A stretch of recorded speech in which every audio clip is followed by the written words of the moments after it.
Welcome back to the Kyle Suchsland Show. I hope everyone is having a fantastic weekend. Happy Mother's Day to all the mothers out there. Hope everyone had a fantastic day. Enjoy a little brunch this morning, usually, maybe a little chilling on a back patio. That's a perfect Mother's Day. Hopefully the mothers in your life did absolutely nothing and you pamper them the entire day. Hopefully then you also then watched, as maybe they took a little nap and you fell asleep. When they fell asleep, you watched some golf. That's what I hope today, people. So if you didn't, I'm here for you. We'll talk all Truist Championship, a little from the Myrtle Beach second event that was on this week. Talk a little Cubbies, hot Cubbies right now. And then we will talk, do our little crumb bum. We will do our movie of the week. And then we have a fantastic interview this week. Is our interview at the end of the show. Mikey, if you don't know, is on the Frank the Tank pod. He's just started his own pod called Shrinkage. Give a little behind the scenes of that. Talk a little Barstool spring break. And then we'll talk a little Chicago stuff because he is from the area. So he's obviously... We both pray to the altar of Caleb Williams, so we'll touch on that also. So, great show for you guys today. But you know what's first? Hit the music.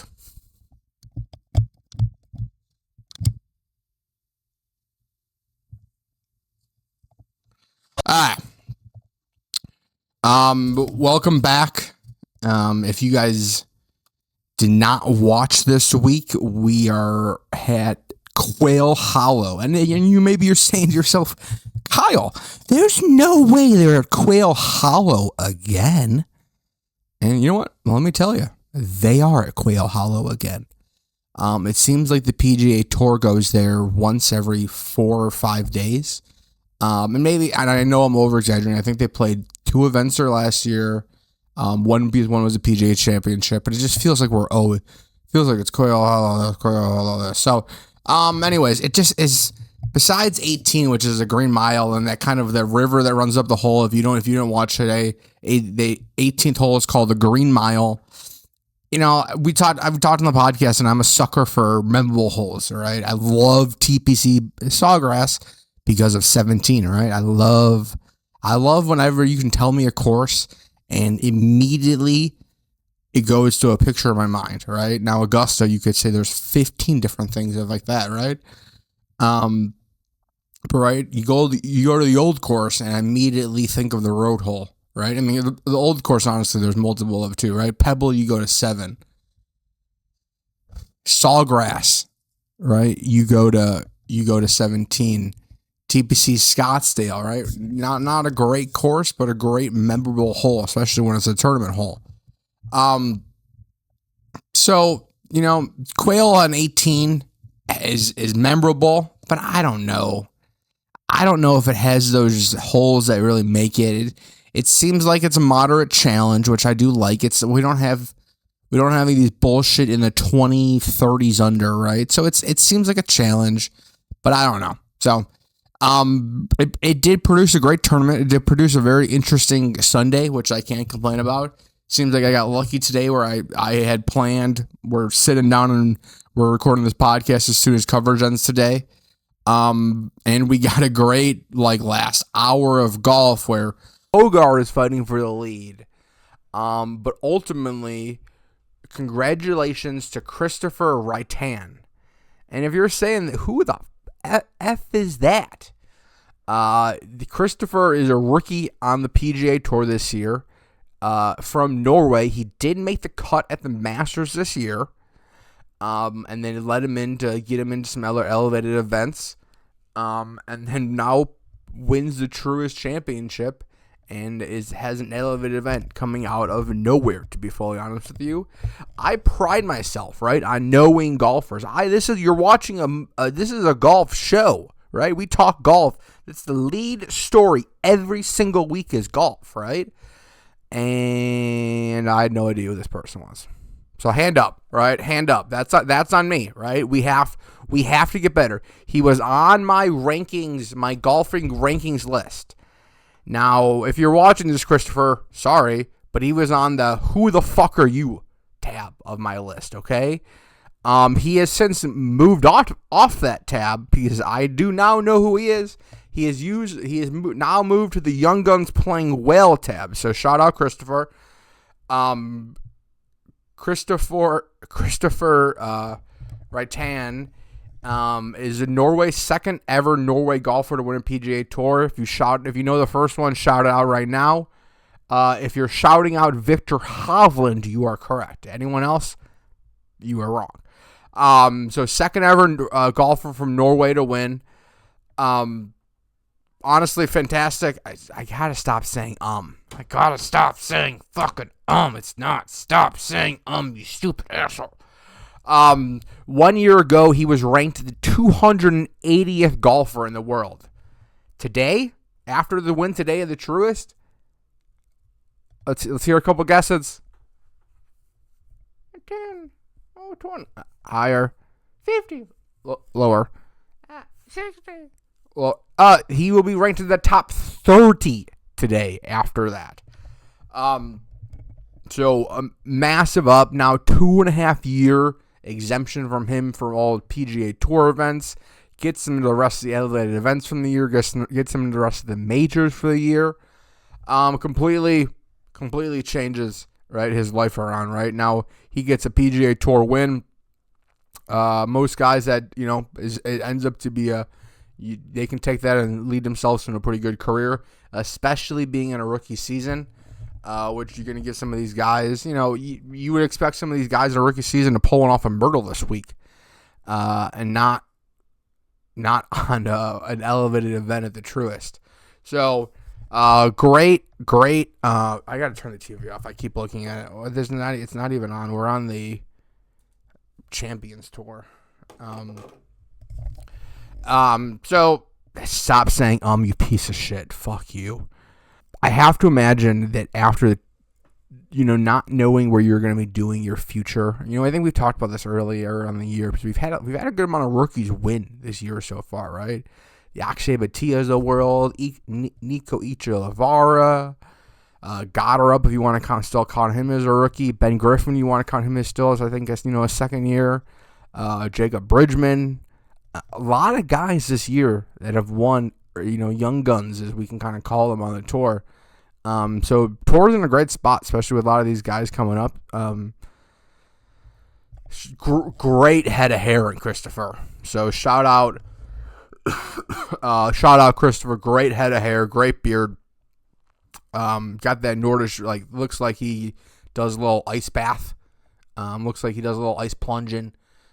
He got that look to him. So we definitely add to the list. We'll see what the rest of his year goes. Imagine now he will also be playing his way into possibly a president's. No, he's European, so that would possibly be a Ryder Cup. With the Ryder Cup team,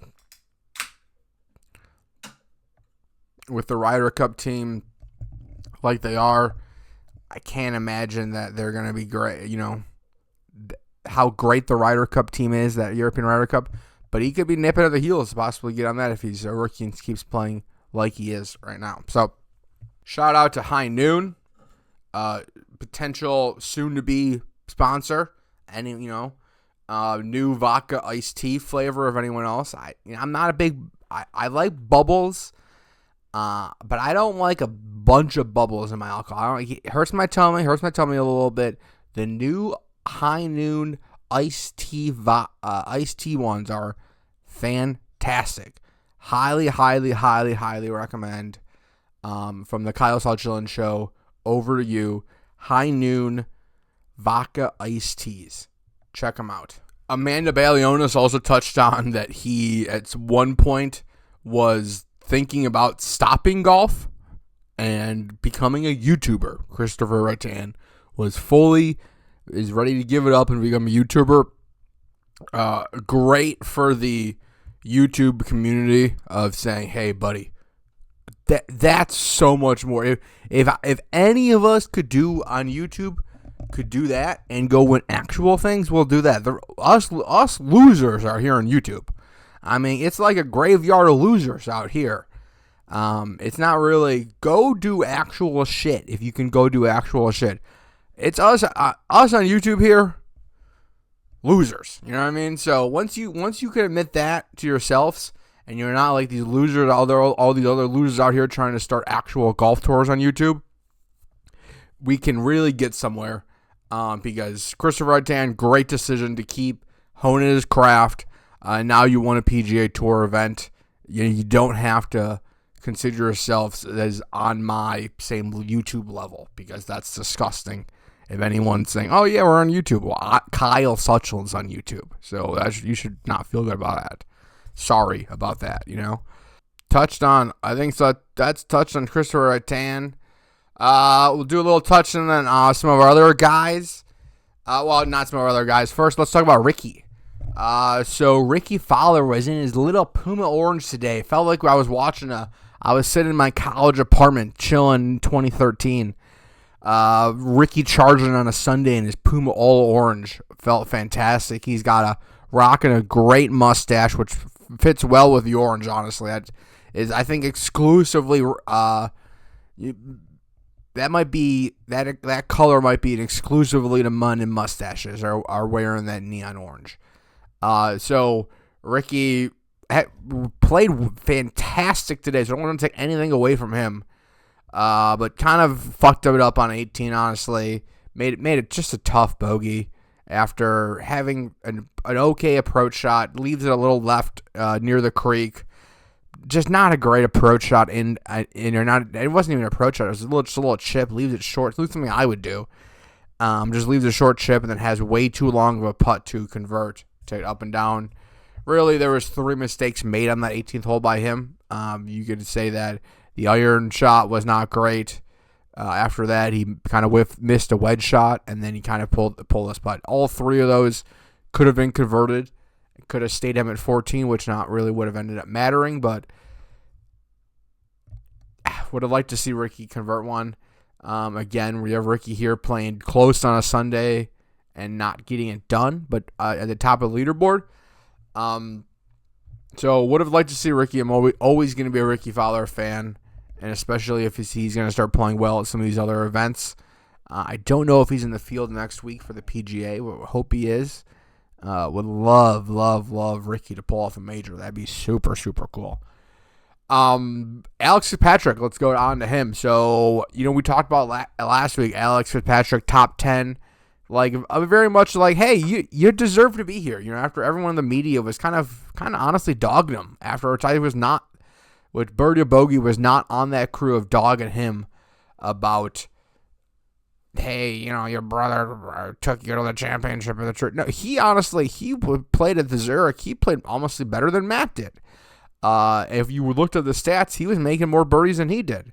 So Alex is playing greater than DP World Tour this year has won an event. So not at all saying, and so great by him. Takes a 54 hole lead into Sunday. Kind of struggles. I mean, honestly, does what anyone would imagine you're going to be doing as a young guy, having a 54-hole lead. It looks a little shaky on the front 9, right? I think he had a birdie and 4 bogeys. Just did not look sharp. But then kind of got, calmed down, got in his saddle, and kind of started riding a little bit, not as loose. Made a couple birdies, made a couple birdies, had some nice, great putts to avoid a couple bogeys, I think, on 15, I think it was. Don't quote me on that, I don't have that up right now. But ultimately kind of fucked it up on 17, made a double, and pull himself out of it. So it was nice, nice to see him kind of play himself out of it, essentially, on the front 9, play himself back into it then on the front half of the back 9, and then unfortunately make an error on the par 3 17th, and then fully be out of it. So, but great by him, obviously proving that he belongs in the PGA Tour, these people. So using that momentum that he won at the Zurich and the mixed event to now have a top 10 and 2 top 10s in a row on the next 2 elevated events after that. So fantastic by him to see. I think that was very That was very much something to the haters, I would imagine. We said a couple weeks ago, I would say, last week that there's no way he's watching somebody. He hasn't seen some of the stuff that would, some of the bullshit, understanding golf media said about him, and no way he's using it as fuel. And I hope he keeps fucking using it as fuel. That's what you need right now. Put that deep in you, and use that as lightning when you're on the golf course, and keep making birdies. You don't belong? Yeah, buddy, Alex, keep telling people you don't belong. You keep playing like that, because you keep playing like that belong, you're going to shut everyone the hell up really quick. You play like that, Alex, because that is some golf he's played this week. Just obviously a couple sloppy errors there, but would love to see him, pull off his own solo victory this year. Checking in on a couple of our guys. Cam. So I know you guys, anyone that's been a long watcher of the show knows I picked Cam early this year to pull a major off, which honestly, if we get PGA Championship preview, I love Cam. I said I loved Cam at the Ryder Cup last year. I said, this guy, he was, when everyone else was shitting bricks and shitting on their legs, Cam was the only one winning matches on that those first 2 days, and seemed like he found something. And I mean, great job, Kyle. I mean, look at that. I mean, just media, because he did. Obviously, he's having a great year. Won 2 off already this year. Players and another elevated. Was right there at the Masters.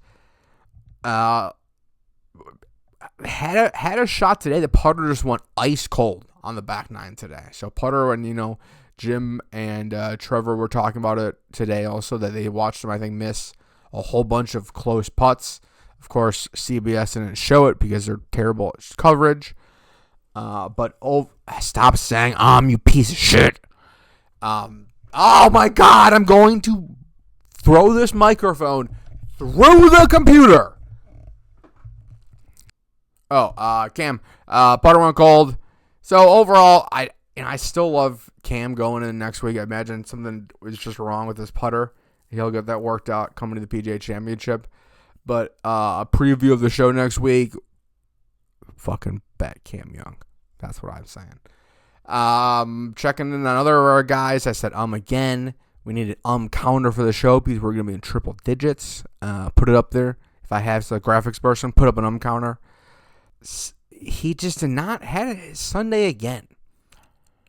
Tommy kind of comes in, looks really, really solid every Monday. Great Thursday, great Friday, great Saturday.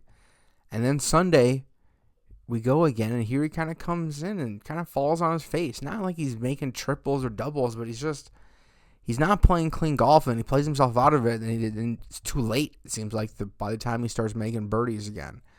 So Fleetwood, obviously he didn't win last year, and finally wins the smallest event of the year.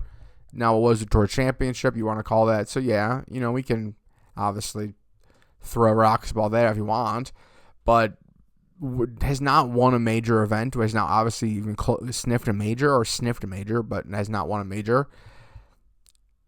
Just doesn't seem like he has it between the ears, maybe? I don't know. I think it's Curse of Blackstone, to be fully honest with you. Blackstone is his new sponsor, and they put a curse, and it has cursed him. So I do not like him winning any event anytime soon. I know I picked him to be top 10 this week, which was a great pick by me, so shout out Kyle. Rory McIlroy. So this was for Rory's first PGA Tour teamed up post Masters. Took a couple weeks off. Rory with a slow start, right? He honestly looked like he's had a couple weeks off. Just cannot buy a putt on Thursday. Even though finally made his first birdie on the 18th hole on Thursday. And then just the rest of it made the cut. Obviously, they didn't have a cut, but made it so that he was still had I think five or six shots off the lead. But overall, did not look like he was super high on himself right now, and super high on his skills, kind of heading the PGA Championship. So interested to kind of see where that's going to come this week for him. I loved Rory obviously coming in, how he looked at the Masters, but again, I think we're going to this weird phase where it's like, does he give a shit about anything besides Augusta and maybe the U.S. Open? We'll see. I mean, we'll see how he looks next week, but I mean, after the last major, I mean, I think everyone in the Myrtle was picking Rory to win the PGA Championship, and he looked terrible last year. So we'll see how he does this year. I think, obviously, he's Rory McIlroy. He's still the second best golfer in the world, but maybe not to win next week. So Truist, so, Quail, these back-to-back Quail Hollows, especially before a major week, it didn't really feel a very elevated event this week. I think, last week honestly felt more elevated than this week felt. Again, not having the full field really in these events really does kind of suck. You need, if you're going to tell the fans, everyone, that these are elevated events, you have to have all the guys there. And if you don't, fine. Like, let's go back to our old thing and just we'll be excited to know, hey, Rory's in the field this week, but like, don't get me pumped up because now I'm thinking about I'm missing in the field rather than who's in the field. So I know that these guys are skipping it. So that kind of pisses me off the more and more I think about it. Quail does feel a little boring, but I think, as I said in the beginning, maybe we just get it too much. It's an overabundance of Quail Hollow. There's nothing wrong with Quail Hollow, I would say, in particular. I have no thing that I could say that it's like, oh, I can't stand this about Quail. But it just feels boring to me. It honestly feels like there's big-ass screens that you're at the center of and you put them on. There's not anything that's super penalizing. So, I don't know. Interesting thing, if you are not watching, I don't think I didn't see a clip on it because I don't think they want to post this, but very interesting on Friday, I think, I can't remember who it was, but somebody hit their tee shot, approach shot, near the green on a par 3, hit the cameraman in the head, side of the head, doof, rolls off to the middle of the green. And then they cut away, and they didn't show you who made the putt, if he made it. I probably didn't want it to be a story. And I, of course, forgot who it was. But if you see that clip, search cameraman getting hit at Quail Hollow. Very, very crazy. He took it like a champ, just shot right up. But great by hit. But crazy that the ball just not even hit him, fell on the ground, hit his head. He took it like a champ, and then it made it back on the green. And then of course, this would be a great story. If I was a true professional, I would tell you what happened. I would have researched this and known if he made the birdie or the par. We're going to go with the story that he said he, hit it, burned the left edge, barely, and then tapped it in for par. And this was Lucas something, I think. Counter running up again. Get into our picks of the Truist before we head off to we'll do a little Myrtle talk. I had Rory to win. That's gonna be a loss for me, son. Top 5, Cameron Young, T10. That's gonna be a loss. Tommy Fleetwood, top 10. Now Tommy finished finished 5th place. That's a win.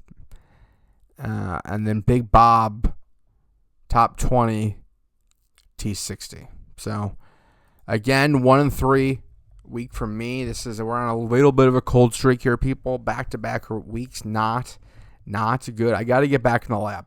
I'm just going to be fully honest with you guys. I got to get in the lab, and I got to get cooking. I don't think we're cooking hard enough right now. We got to get – this brain needs to start going a little bit harder on these picks. We're at a 61% win percentage right now. It should be a hell of a higher than that. So that's on me. Hand up. That's on me. We have to and we will get better on this show. We will be a better podcast, and we will give you guys better picks in the coming weeks. And we will do a hell of a lot more research for the PGA Championship on the next show.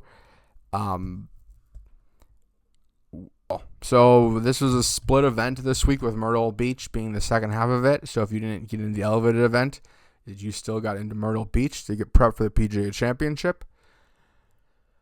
And interesting. So I can't say I watched it a ton. I watched it pretty much when they I had Golf Channel on and they cut to it, and I didn't really realize it because it was on TV 2. And I'm like, wait, that's what? And they're like, oh, that's Myrtle Beach. Shit. So that's about the most I watched of it this week. But congratulations to Brent Snedeker on his 10th career win. And if you're saying, I know the name Brent Snedeker, where do I know that name? Well, Brent Snedeker is the captain of the President's Cup for this coming year at Medina. And we're getting ourselves into a crazy situation here because Brent Snedeker was leading a couple weeks ago. Also, was at the end of the tournament up at, I believe it was at the Valspar, maybe at Valero, at one of those pre-Masters tournaments. Brent Snedeker was looking pretty good. So again, here we go, having a captain, maybe thinking they should be on the team. And we're going to ride down the same dumbass storylines where everyone's going to be saying, Brent Snedeker, so you should be on the team rather than playing it. Brant's going to have to answer all the dumbass questions of being like, no, I'm just going to captain. I'm not going to play. It's like, no shit, buddy. So, Brant, stop winning and stop, because you're going to lead the President's Cup, us having to listen to dumbass reporters ask dumbass questions. Of course, Brent Snedeker is not going to play for the President's Cup team, but it is pretty funny that he keeps winning. And that he's pretty much doing the exact same storyline that Keegan Bradley did last year at a much older spot. It's very also funny that Brant beat just a field of guys trying to just prove themselves belong, and there he is, 50-plus years old, just beating the doors off people. So great by him. Maybe not 50-plus. I don't think he's 50-plus yet. So I think that he would be on the Champions Tour, beating the brakes off those guys most likely. Again. But beat Brooks. Brooks Koepka was in the field and beat Brooks Koepka. Also beat YouTuber Ryan Ruffles, I think is how you say his last name. So, to be honest, super honest, I'm not super familiar with that. You guys, I think you know how I feel about the competitive side of YouTube golf. I think it is kind of a crock of shit. To be fully honest, I think that if you're on playing competitive, if you're good enough to play Q school level golf, you should be playing Q school level golf. Simple as that. I like if you're good enough to make that dream happen, you should give everything in your power to make that dream happen. And the fact that you're like, I don't want to do it, like if you have a chance to maybe knock off a PGA Tour win, are you fucking kidding me? What? What are you doing? Like, okay, washed up, fine. Okay, yeah, I get it. That's fine. But some of these guys that are at a level where they could have to grind out, and they could have to grind out on the Korn Ferry Tour for a couple of years and really hone their craft in, but are too fucking lazy to do that. It makes me sick. Because I would give anything to have that level of skill in golf. And the fact that they have that level of skill in the golf, and then they're kind of saying, that's a lot of work, it's kind of crazy. So, some of these guys that are touting these +4, +5 handicaps, try to go play some actual golf rather than doing some bullshit YouTube. So before that was my diatribe on that, but great week by this, Ryan Ruffles kid. Proves that, he should, honestly, in my eyes, proves that he should be in Q school. People are saying, oh, it's great for YouTube. It's great for, no, it's honestly, it's great for these guys should be in fucking Q school rather than not on YouTube. Now, before we suck his dick too much and say how great every week he did, now he did struggle. The more I looked at the data on him and some of his strokes gained data, not the best week by him, right? Good finishing week by him. Great week of putting by him. Putting phenomenally. Great putting week. Over 1.5 strokes gained putting. But to the opposite of that, lost almost a stroke and a half gained versus the field and tee to green. So was not striking the ball well off the tee well, was not hitting his irons well, was not hitting his long irons well, was not hitting his approach shots well, but was putting lights out. And being just a normal dumbass, right, and understanding that data, my interpretations are he has been playing that course a fucking shit ton to get ready for this tournament and knows exactly how those greens are rolling and knew every single break that was going to come with those greens. But maybe I don't know what the fuck I'm talking about. That's the answer too. That's always a possibility too. But would not think that this guy is about to be some world beater. But what I do think is that he definitely has the opportunity to go to YouTube and go to Q School probably, go to the Korn Ferry Tour and hone his craft in, because clearly he has some type of game. Is it rusty right now because he plays YouTube golf? Yeah, that it seems like that's what it is right now. Could he kind of change that and maybe really make something of his name and not win YouTube matches but win PGA Tour events? Yeah, also too. But does he want to? Doesn't seem so. It doesn't seem like he wants to. It doesn't seem like any of those guys want to. It seems like they want to fucking have giggle fights and water balloon fights on the golf course rather than playing golf. Shout out Brooks Koepka, led the field in strokes gained tee to green at 2.5 strokes. So if you understand that, then you know he putted like a piece of dog water. But Brooks overall, very good week. I think Brooks is close. Will be playing out of his. Stop saying. Will be playing out of those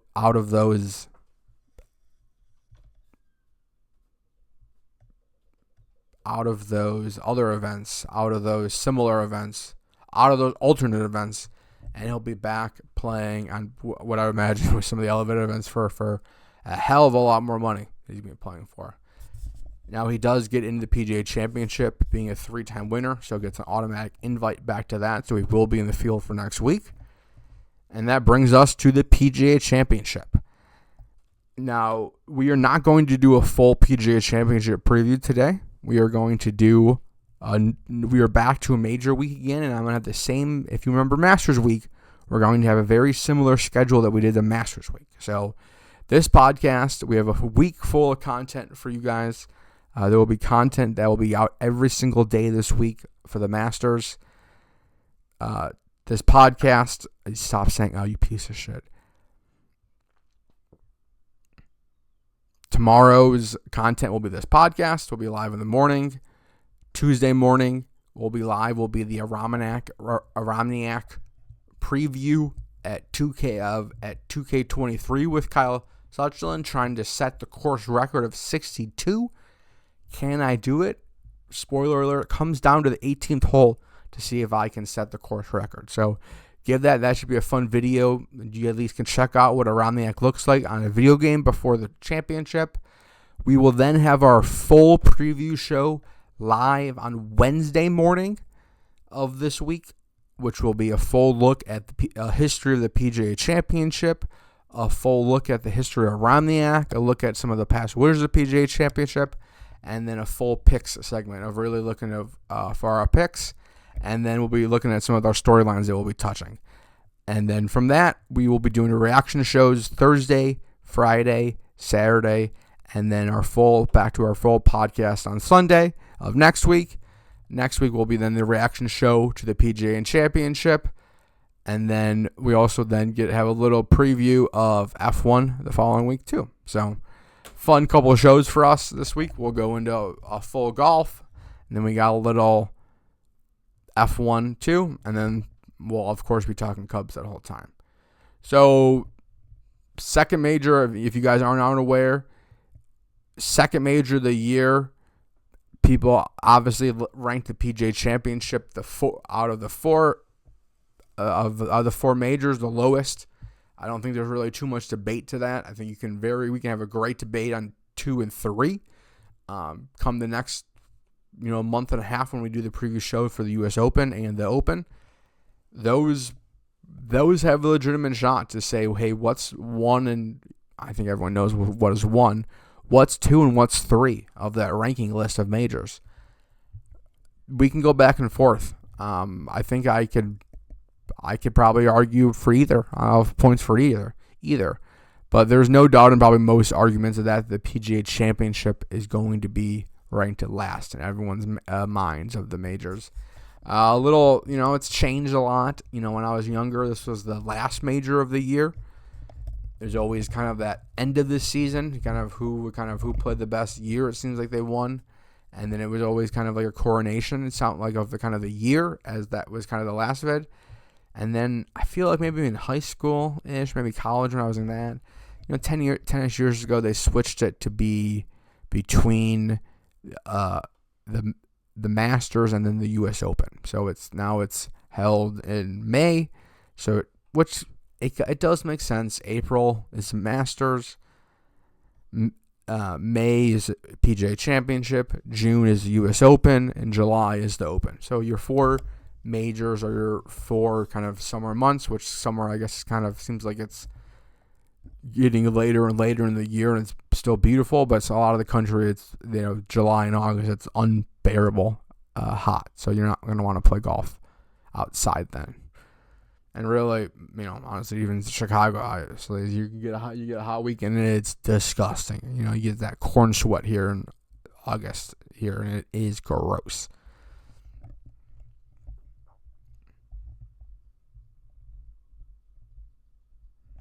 So this year, the PGA Championship will be at Aronimink Golf Club in Philadelphia, right outside of Philadelphia.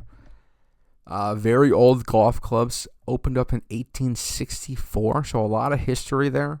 Hasn't hosted a ton of events, hasn't hosted a PGA Championship since 1962. It was won by Mr. Gary Player. So a lot of history at the course, which is very fun. Interesting course. I'm interested to see a little bit more course previews about it. Have not seen a ton of people play it, on at least from the preview side. So I'm sure there'll be a lot of those videos out this week. One of the largest stories everyone will be talking about this week, we have a chance to see a Grand Slam winner. Jordan Spieth, if he does pull one off this week, will have the career Grand Slam. He's a PGA Championship away, so that will be a big storyline. And then the other big storyline we're going to get this week is Rory versus Scottie. So that's one that we haven't really seen. We haven't seen them play together since the Masters, and what ended up, Scottie playing them as being a very close 1-2. So would love to have a Rory Scottie final grouping. I think that's what everyone in the golf world is looking for, of the two big guys punching out like a heavyweight fight. And then there's the Cam Young storyline. So, Cam Young's been playing probably the best golf in the field besides Matthew Fitzpatrick. So how does Cam Young does he look, and does he get his first major? A lot of storylines coming in. It'll be a very interesting PGA Championship. But so stick around for the look for the preview show that will be going live later this week. That will be a very interesting show, and it'll be a great time to really deep dive into the PGA Championship. Even though it is ranked the lowest, it still has some great history to it. All right, so now we're going to kick it over to our interview. All right, so now we're going to kick it over to our interview for the day. So this is a different interview. Last week we had Brandon Holtz on. Thanks, Brandon. Thank you, Brandon, again for coming on the show. Brandon talked to us about playing in the Masters and then his prep for the U.S. Open. This week we have Mikey Bets on from Barstool Sports. Mikey Bets is on the Frank the Tank pod. Mikey has started his own podcast called Shrinkage, and also was recently at the Barstool Spring Break Vegas house suite, wherever you want to call it, and has some great insights from that, kind of what it was like being behind the camera and seeing some of those clips, and how he kind of felt not dancing and not drinking while everyone else is partying their faces off, which is a very interesting spot to be in. So let's kick it over to Mikey now. Big shout out to Mikey Bets for coming on the show. Thank you. It is very, very much appreciated. But now, Mikey Bets. Whoosh. What's up, bro? No worries, man. Thanks for doing this. Sorry I missed your text message earlier. No, you're good. Bumping up earlier. Honestly, I was like super nervous. I was like taking the dog around the block, walking. Sorry about that. It's okay. I literally I had a meeting canceled. I was like, perfect. And then it's no big deal at all. Like I have nothing to do right now anyways. So we're good. Perfect. How was parking ticket court this morning? No case. No case. Hell yeah, we're good. Hell yeah. We got dismissed. Another one off, dude. We're clean again, aren't we? Are you from Chicago? Yeah. Vernon Hills. So Vernon Hills. Yeah. So, an hour up north, grew up here. Yeah. How about you? I know you're from the area too. I grew up in Addison. Okay. But I live in Hanover Park right now. Okay. Nice. So yeah. You ever come up up north of here? Good casino up here in Waukegan. They opened a new one. Which one? What is it? Right now it's called the Temporary. Okay. It's actually not bad. They were going to build a full one eventually. Yeah. But right now they're just they don't have the permits yet. So they just have a big ass tent, much lower minimums. It's you can get on for to get you in the door, kind of, yeah. At $10 tables, but it's still super nice. You guys should check it out. They have a nice little steakhouse on it too. I'm going to the Poto on Friday, I think, in Milwaukee. That's where we used to go, and that's where we started going to this new one in Waukegan, just because it's pretty much the same distance, and it's It's probably just you can't smoke in there, or cigarettes in there, but whatever. That's fine with me. I don't know. Are you a big? What's your game of slots? I love slots and craps. Craps and slots are my favorite. I love craps. Craps is the best, dude. You can so fun. One hot hand and you're up $2,000. It's like a team game too. I love it. My dad took me on my 18th birthday to the Joliet riverboat, and that's what taught me how to play craps on my 18th birthday. That was his present. I love that present to me. That was it. That was it. So. Thanks for coming on, man. I just want really nothing too crazy. I want to just chop it up about Shrinkage. I've been loving that. And then hear a little bit about the Barstool Spring Break, about your experience kind of behind the scenes there. And then I have some couple golf questions for you at the end here. So I've been loving Shrinkage Podge. I want to start off with first for you. I've had multiple people reach out to me. On the first episode, you said, "I'll eat a guy." It's bad. Would you like to address the haters on that? They have multiple people asked what part you would start with. I wouldn't eat a guy. Let me start off by saying that. But this is like the OJ thing. Like if I were to eat a guy, correct. I'd probably start off with the belly, right? Like the belly's got to be the most appetizing part. Yeah, I mean a thigh maybe. A butt cheek, a butt cheek. I'm just trying to think of the fattiest yet muscly thing. Yeah.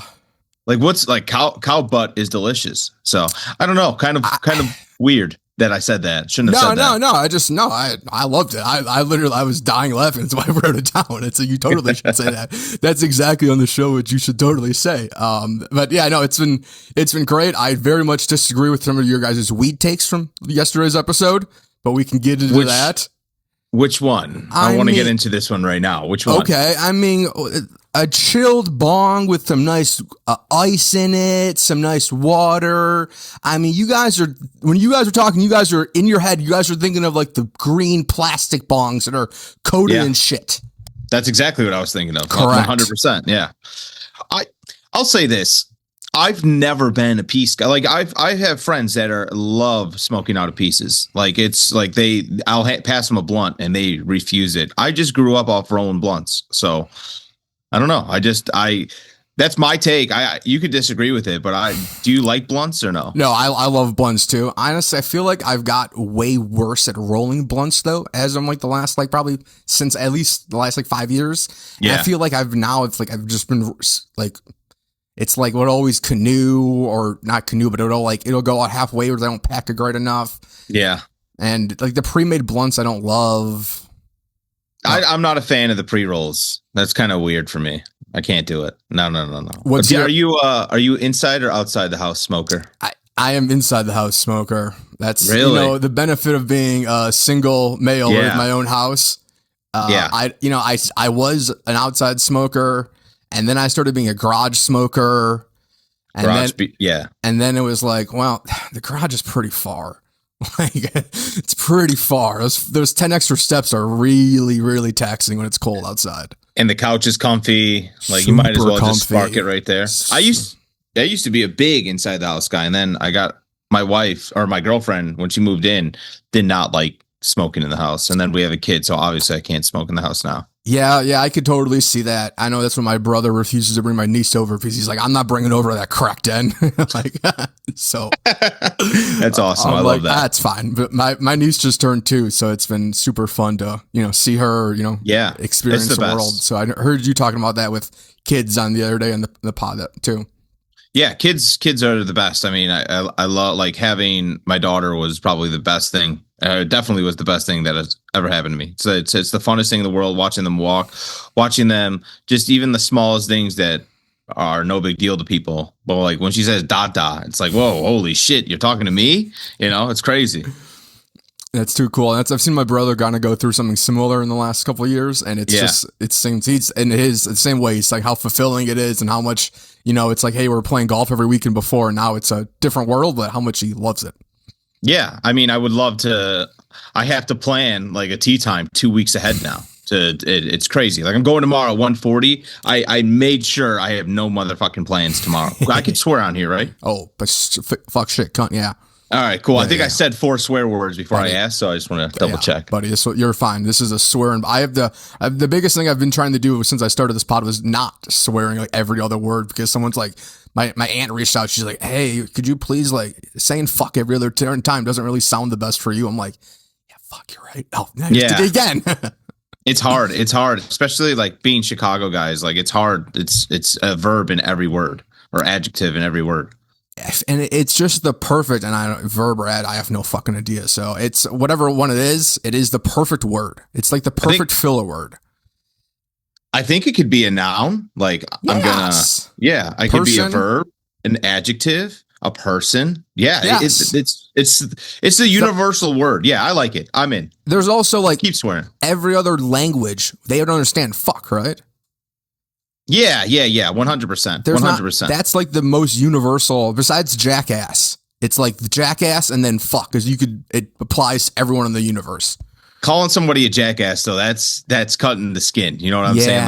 Like you're a jackass. Yeah, it's like, I haven't. Okay, guy. I like it though. No. I guess maybe I wasn't. That jackass was a bad term. That was bad idea. Take that back. So Shrinkage Pod. I know you guys. I would love to hear about how you guys started, the kind of the background. I'd love. Just a big fan of your guys' first couple episodes. I appreciate it. Well, growing up, when I was like 16 through like 22 or whenever they ended the show, I was a big fan of Dr. Drew and Adam Carolla. They had a show called Love Line, and it was a radio show where they would call in, and Dr. Drew was, I love Dr. Drew. So he was like a good doctor and would give really sound advice. Obviously I'm not a doctor. So, I still like the concept of people calling in for advice. So I was like, fuck it. We can make it a way where instead of having a doctor, we just have some absolute buffoon, i.e. me, answer questions. And then Danny, he's my best friend in the office. So I was like, dude, the chemistry would be great if I had him as a co-host. And he's much, much, much more level-headed than me. So I was like, let's do this. We needed a producer. I asked Maresh first to be a producer because I was going to have 3 chairs and have Deutsch be the 3rd chair. But unfortunately, like when you're starting to show out here, and you're like, I'm a new guy, kind of a new guy. So like, especially in the like going content, doing content here. So it's pretty much like do it on your own, prove it, and then you can get some sponsorship and you can get some help. So Maresh is a resource that can't really use weekly because we don't have any sponsorships or anything yet. We're only 2 weeks in, but ideally, it would be nice to have Maresh as the producer, me and Danny, and then Deutsch in the 3rd chair because Deutsch is hilarious. He's so funny. He's one of the funniest guys I've ever met. So funny. He's hilarious to hang out with, like at a bar, at work. Anytime, he's always got some funny things to say. So I think he's perfect for the producer role right now. Yeah, he's been great. I know as me just being kind of the outsider coming and seeing him on the yak, kind of like the case races, and then being the guy that like does the throw up thing. It's like, who is this weird guy? And now it's like seeing him talk more. It's like, oh, dude, he's just such a normal dude. And like, it's so funny to see him to chug and watch some of his old content now, and knowing more about him now. A lot of my friends who weren't even like they're not. I have a lot of friends that don't really engage into Barstool content. But as soon as I told them about Ronnie Deutsch, they knew exactly who that was from the 20 to 100 beer challenge. And I'm like, that's insane. Pretty cool. But and some of my friends too, like, if I talk about the yak, they're like, what do you mean? And then sometimes I brought up the Deutsch and they're like, oh, Deutsch, I know him. He's the guy that chugs beers, all the first people on the streets. Too funny. He's the best. It kind of sucks, like, him going out to Barstool spring break, he kind of got a bad rep of like, you got to be energetic, you got to do this, you got to do that. But that's not who Deutsch is. Like, no. Deutsch is just like a dive bar drinker and like a good time. So the spring break thing, I think he was put in the wrong position. But if we ever have like a spring break dive bar drinking edition, I was that'd be amazing. So thinking that, because it's like, if I was like, I'm sure you've been up to some of the small Northwood bars up in Wisconsin. Can you imagine? Imagine going to some of those bars and like when we used to go to like you go there with like 5 dudes and you feel like you take over the bar. 100%. I got a bar by me. It's a dive bar. It's called Timeout Wings. Shout out Timeout Wings. Best wings I've ever had. It is, if you walk in there and you're not a regular, you get like the dirty looks. I want to go to dive bars where I get the dirty looks before I get in there. So I love that, because and you can talk to this because obviously you were there, but it seemed like a little bit on the spring break trip. It was a big fish. You guys are obviously our big fish, but Vegas is like mega fish. I mean, you have, you're the same suite as actual Tiger Woods and Michael Jordan. I mean, it's like, how is that you compared to? It was awesome. Being behind the scenes, it was hard, because being behind the scenes, it was watching. It's like being cucked. Like, you're just watching people have a really good time, and like you want it. Like, it's in your body. Like you hear music, you want to dance. So, but I'm just holding the camera, and like, and I'm just like, all right, you can't dance. And like, there's a couple clips where I'm just like dancing in the background while recording, but it's just like, it's in you. You have to. So how hard was it not to party when have drinks and stuff whenever you were doing it? Honestly, it was like probably like I deal with Frank. Like, Frank's my boss. It was probably the hardest thing I've done at Barstool. That's crazy. Yeah, I would imagine. Yeah, trying to contain myself in Vegas for 7 days was very, very hard. I mean, there was probably, how many people have to go to Vegas and are just like, hey, don't do anything? I mean, it was tough. You're probably one of 100 people that are in the entire world besides people that go there for work, The tough part too was like, all right, we got shifts, kind of. So like the shifts were basically like, all right, you're going to be working from 9 a.m. to 9 p.m. Jeez. You're off. Yeah, you're off, but make sure you guys spend that time wisely. Like, yeah, okay, go sleep. Me, I can't go walk through the hotel lobby and like not stop at the slot machine. So, and then like you're on the slot machine, you get hot. You can be on there for an hour or 2 hours. Then your time's gone. You're back to work. It was tough. And I mean, what are you going to do? Like, leave money? Especially when you know the slot, you can feel it too, right? You know that never jackpot. You start building those progressives. Like, I love there's one I play is like the firecracker one, and when all the firecrackers line up, and it's like, hey, I know I have like 5 firecrackers lined up, and I need one more. Yeah, and we're partying. It's the best feeling in the world. I like the Planet Moolah. Have you played that one from Space Invaders? It's the cows. You get 3 cows in a row. And then you get like 100 free spins sometimes, hit a unicow. That's my game. I love that one. Okay. I'll have to try that one. You got to try it out. And then, getting stuck on the craps table. Like, I was there for like 3 hours one night, and I was like, okay, maybe I should go get some rest. When I go to the hotel room, the sun's up. Yeah. So that's what I was going to ask. What time were you at these tables? Was it early? Like, when were your breaks? There were a couple days I got like a break at like 3 to 6, but I would go down there from 3 to 6, and then in the middle of the night I'd be up there from like 1 a.m. to 5 a.m., 1 a.m. to 7 a.m. There was one night I was like, let me go get some McDonald's. I want to go get a McDouble before I go to bed. It's been a long night. Yeah, they're serving breakfast. I was like, what are we doing, dude? Come on. Crazy. So what'd you get then? I got a big breakfast. Okay, good. I know you didn't walk away, buddy. I ain't walking away. Yeah, I got a big breakfast and 2 hash browns. Yeah, you have to get 2 hash browns. I feel like 1 hash brown's never enough, and it like goes down so smooth. You're always waiting for that second one. I mean, the fat thing to do also is ask for a well done. Like, have you ever tried it? Ask for a well done hash brown? No. Dude, sorry, just drop some. I'm not above that. I'm above. I like to order the big breakfast, and I get another biscuit on the side, so I can have like half a sausage biscuit. Yeah, eat half of it as a sausage biscuit, and then have a regular biscuit too. Well, the best part is like you could literally make your own sandwich if you want. Like you have pancakes and then you have the sausage there, the egg there, and then the biscuits. You could just make your sandwich.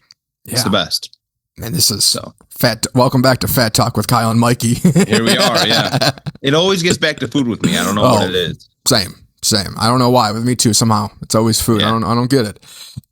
So at spring break. So what was your favorite? What was your favorite thing you recorded that you were behind the camera for? Dante jumping off the whatever, doing the skydive or whatever. Oh yes, where he fainted. I don't know what he did, but so watching him scream and getting that recording going down was probably the best video I've got. So where were you for that? Were you on the bottom and you were just? I was on the bottom. Okay, so you had just. I mean, you would have sat there for 5 minutes 10 minutes without anything happening, just waiting for knowing that you're going to get some great clips. Yeah, I was laying on my back, making sure I can get the full view. That's awesome. So, I mean, that's another great. I mean, so how many weird compromising positions did you have to get in to get some good angles? You said you're laying down. I'm sure in the club where you kind of going behind people, kind of there. I look like a fool sometimes. I don't try to be extra, but I try to get the best angles. So yeah, if I have to be on the floor, if I have to be on two knees and just like, or like off to the side, or I have to hide because people don't want to catch recording, I'm like going like this through the side door. You got to do what you got to do. Yeah, and that's, I mean, and you said hide recording. How many people did you guys struggle with, like, kind of not wanting to be on camera, where it was like, that you were trying to more hide people? Is that kind of something you dealt with? Not hide people, but it was more hide, like if they're trying to go tell a secret, it's like, hey, secrets, they're no fun here. Like this is reality TV. You don't get the chance to tell a secret. So like if we catch two people going to the room and they're like, get out, it's like we have to like crack and try to get them. So yeah, it's hard, but yeah, I'd say about 3 or 4 people. I don't want to name names, get any totally in trouble. Yeah, not looking to get you in trouble here. But so what did you what was kind of the most, you said that was the most fun was, the Dante scream, which was fantastic. What was kind of the least, without getting anyone, what was the least funny thing? I don't want to obviously get anything bad, but what was the least favorite thing? I don't like when people fight. So like the it's good for content, comedy and blah, blah, blah. But I'm not a big fan of when like Kelly and Goldfinger were fighting. I like both of them. I'm not a big fan of like the fighting, but it's great content. So who am I to complain? But I personally am just not a fan of being around that stuff.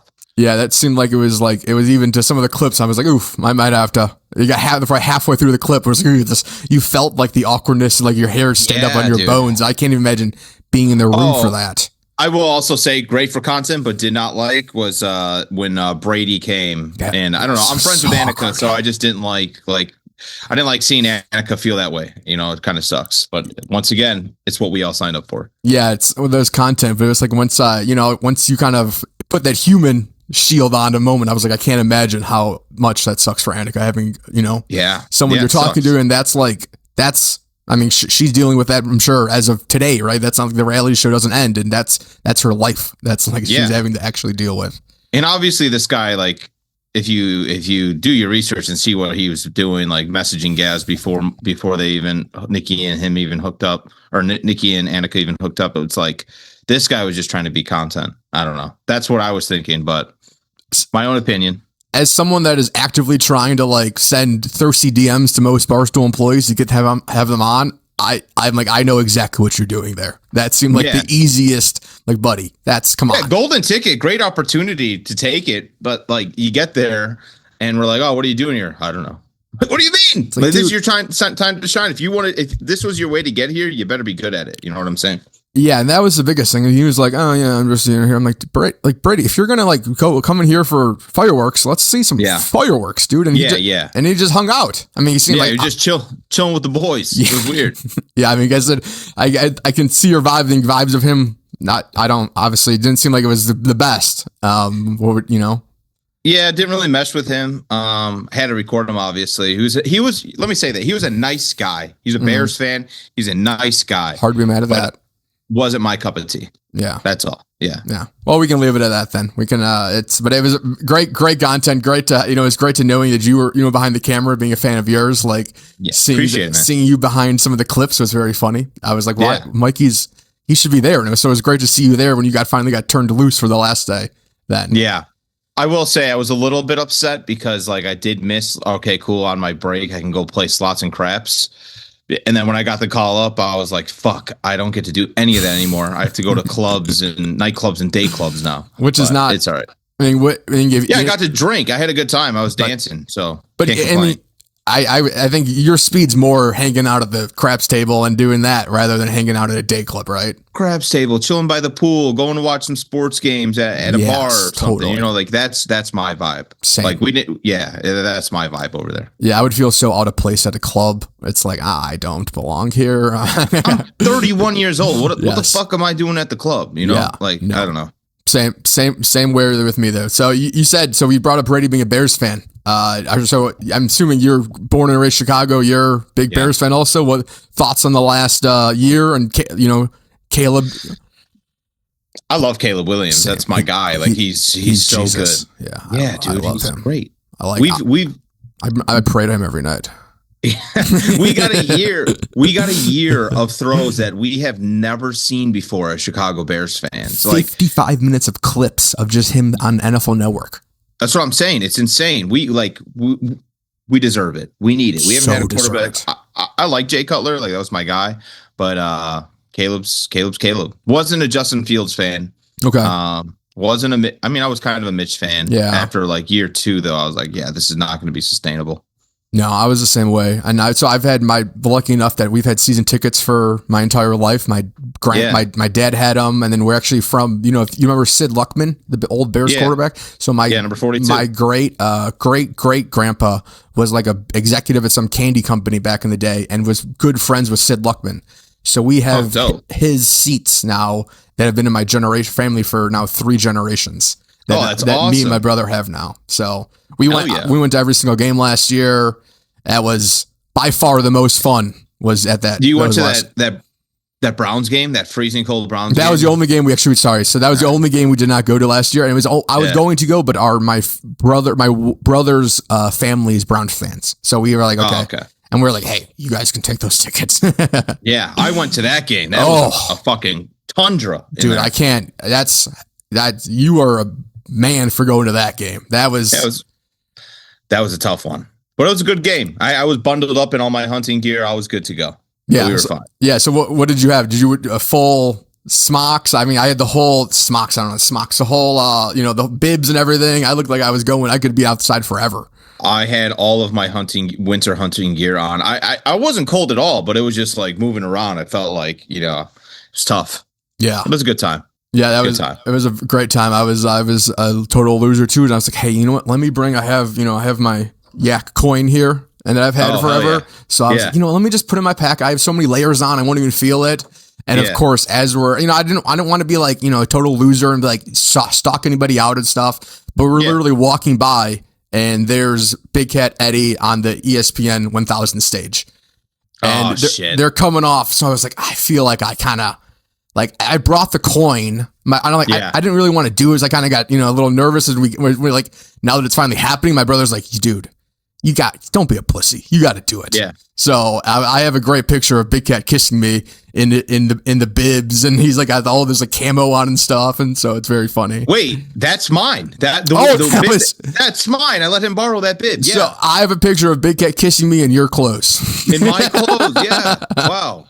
I mean, we've never been more connected. Look at that. Crazy. Look at that. And so, and I didn't want to also bring it up, but so Danny Conrad, and so when he went to Eastern Illinois, I went to Eastern Illinois at the exact same time, and we have some very common friends. He was only there for wasn't very long, but some of Danny's friends and my friends are some of Danny's friends were some of my friends in college.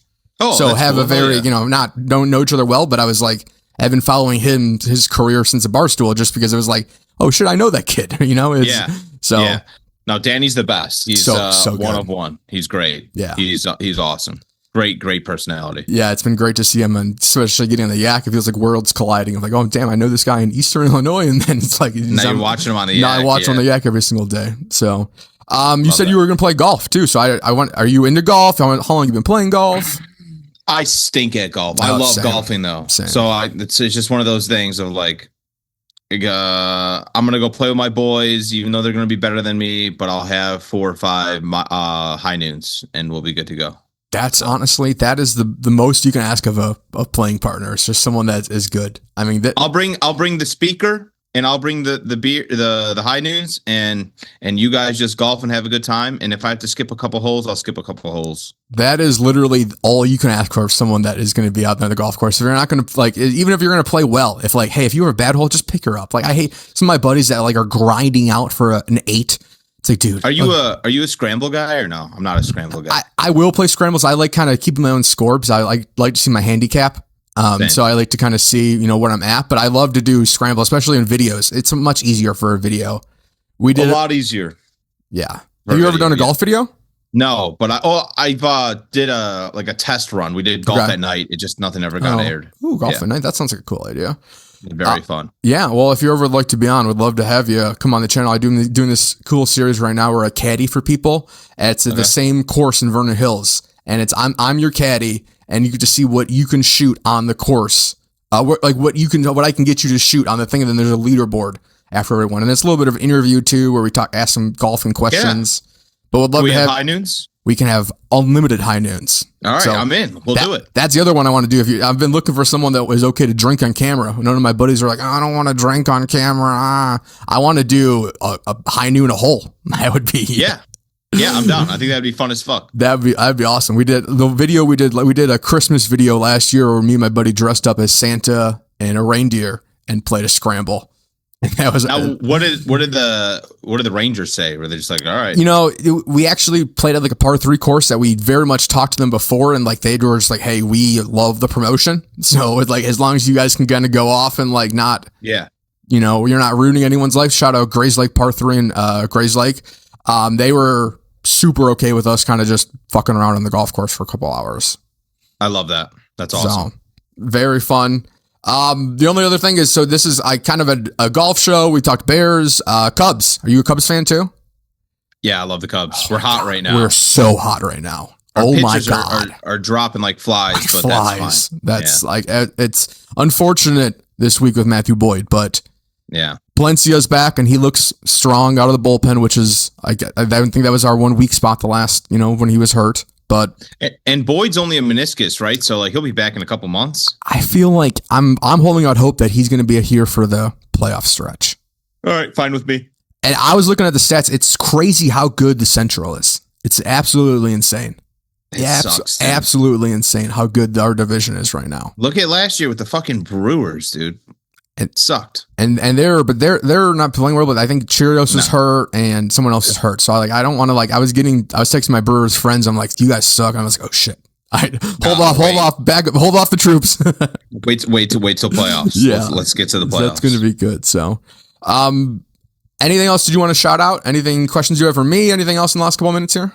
Yeah, I did have one question for you. Yeah. You mentioned you're a Bears fan and you have the seats, right? Yeah. What's going to happen if we move? Do you? So I'm holding out hope that I'm like, Indiana's not in my brain. I'm saying Arlington Heights or nothing essentially, or Chicago. They're kind of been telling us that they were going to have first right or refusal at a new ticket. So our seats are like, unfortunately, really, really good. Like, unfortunately, really good. But unfortunately, we're going to have to probably pay a big, hefty premium for that. We're like ones. 4 rows off we're in the fifth row. So we're like 5 rows off the field on the visitor sideline. So I mean, I'm yelling at Rodgers and when the Packers games and the Steelers, and the guys are, they're like not trying to turn around because they can hear me screaming at them the whole time. And I'm like the psychopath in the section that's screaming at all the other players. I love that. But that's going to be nuts if they I don't know. I think that's kind of bogus. They should let you guys keep be grandfathered in or something. I think that we're going to essentially get maybe the cost because we have, you have to pay for the private seat license, the PSL, and then you have to you get your tickets. So I think you're going to get whatever they value our PSL at, you're going to get, but you're also I could sell the PSL on the market right now probably way more than they're going to give me. Yeah. So it's I don't know what to do, right? It's I feel like we're fucked. I feel like I'm going to get fucked. You're responsible for who buys your tickets, right? If somebody fucks around in your seats, you could lose your ticket. Totally. That's crazy. The biggest worry that we have. So if we sell it on StubHub or something like that and some drunk ass gets kicked out, we're screwed. We have found that it does come with like a price threshold where if someone's going to pay $500 a ticket or something. They're not going to act a fool. They're not going to be like, if they're going to be a fool, but it has a ceiling where they're going to, they're going to know they're not going to start throwing punches or anything like that. At least I say that. And then this year we're going to get fucked. But we also went to so many games. We were selling a lot of the Trubisky Fields years, but now, when they're so good, it's like, damn, I want to fucking go. I want to go. Yeah. It's like, and also there's no point in selling it. Yeah. No. I love that. Well, thanks, man. I know I'm going to get kicked off of Zoom here because I'm too cheap to have the pay for the other one. So fuck it, it's all right. But so as we start this podcast, but I really appreciate it. As we start this podcast, this is the episode. Your episode 22 will go live on Sunday. I record every Sunday night after you're really a golf show, so we talk a lot of golf. So after the golf's over Sunday night at the Truist Championship, I record, and that pretty much we'll do a rundown of that. I'm a big F1 fan also, so if there's any F1 races, and then baseball, football, whatever is playing. So, and then this will be the interview at the end of it. So, hell yeah. Well, dude, I appreciate you having me on. It was a good time. Good guy. We got to do the golf content soon. It'll be a fun time. Awesome, man. And then shameless plug, please like and subscribe to Shrinkage Barstool on YouTube. Appreciate it. So everyone like and subscribe to Shrinkage. That is a fantastic. The first 2 episodes, and I'm sure the third I was very excited for next week. I appreciate it. Thanks Mikey. Have a good one. You Peace. Too. See ya. All right, welcome back. That was a great interview with Mikey. That was a lot of fun. A lot of fun chopping up with him. I could chop him up with him. It's hard over Zoom. I'm not the best over Zoom. Apologies already if anyone's watching. I'm a big talk over. I just find I'm a big conversationalist guy. I find it so hard on Zoom where there's that delay where you see their mouth moving and you can feel like you can say something in.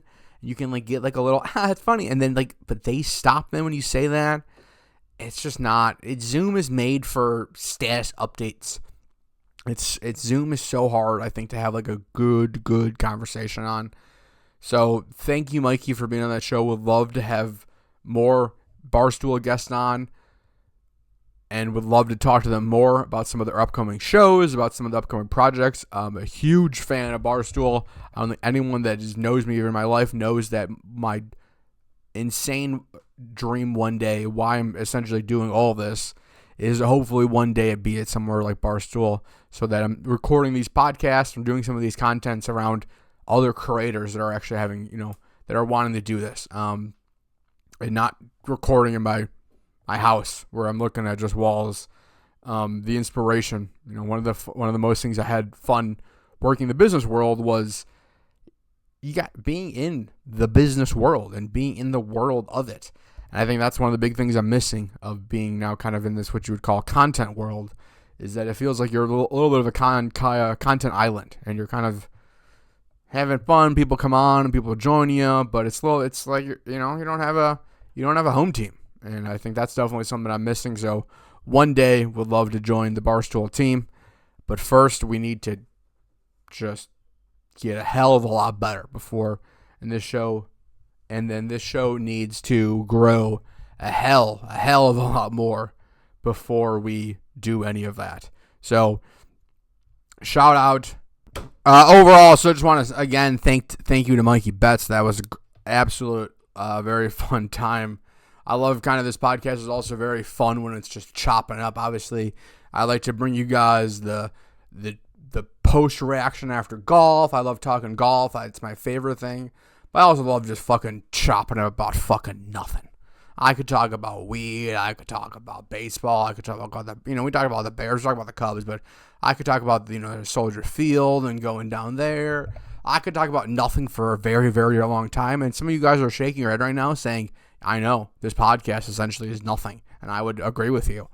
I just talk into a microphone for hours at a time, and for some reason, I keep doing it, and for some reason, some people listen. Anyone that does listen should be, if you're listening to this, there's a chance you're a psychopath. I'm just going to say that, just going to put that out there. There's no one that's listening to this program. There's no doctors that are listening to this program right now, right?